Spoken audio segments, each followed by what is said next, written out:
निश्चितच अजितदादा एक महाराष्ट्राच्या राजकारणातील अनन्यसाधारण महत्त्व असलेले हे नेते होते. अत्यंत लोकप्रिय, शिस्तबद्ध आणि दिलेला शब्द पाळणारा नेता म्हणून महाराष्ट्राला त्यांची ओळख होती. धडाडीने निर्णय घेणं, सकाळी 7 वाजता उठून कामाला लागणं आणि जनतेचं काम करणं आणि विशेष म्हणजे जे होणार नाही ते होणार नाही म्हणून स्पष्टपणे सांगणं आणि जे होतं त्यामध्ये कुठेही आळेवेळे न करता ते काम करणं, असा स्पष्ट वक्ता, असं एक ज्याला आपण म्हणू की फार क्वचित असे नेते होतात.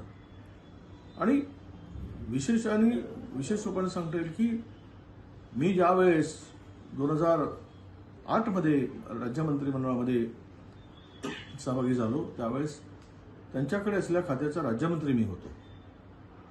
आणि नवीन माणसाला कसं सोबत घेऊन त्यातले बारकावे कसे समजावावेत हे समजवण्याचं काम सुद्धा दादांनी मला केलं. आणि राजकारणामध्ये आपण कसं वागलं पाहिजे याचे धडे सुद्धा त्यावेळेस त्यांनी माझ्याशी चर्चा करताना अनेक गोष्टी मला त्यांच्याकडून शिकता आल्या.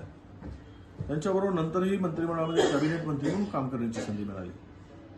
गेली 25 वर्ष सातत्यानं त्यांच्याबरोबर कधी सत्ताधारी बाकात तर कधी विरोधी बाकात बसून काम करण्याची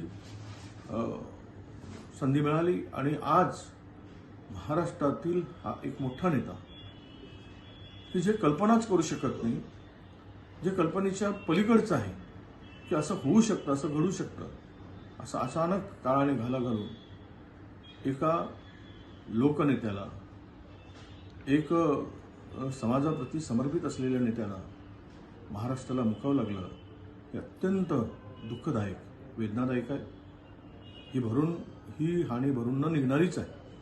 मी ईश्वराला प्रार्थना करतो की त्यांच्या कुटुंबियांना आणि त्यांच्या सर्व प्रेम करणाऱ्या आप्तेष्टांना, पक्षातील सर्व लोकांना या सगळ्या दुःखातून सावरण्याची शक्ती, बळ ईश्वर देवो अशी ईश्वराला प्रार्थना करतो.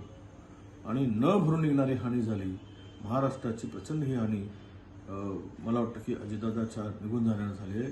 ही पोकळी कधी भरून निघणार नाही असं मला वाटतं.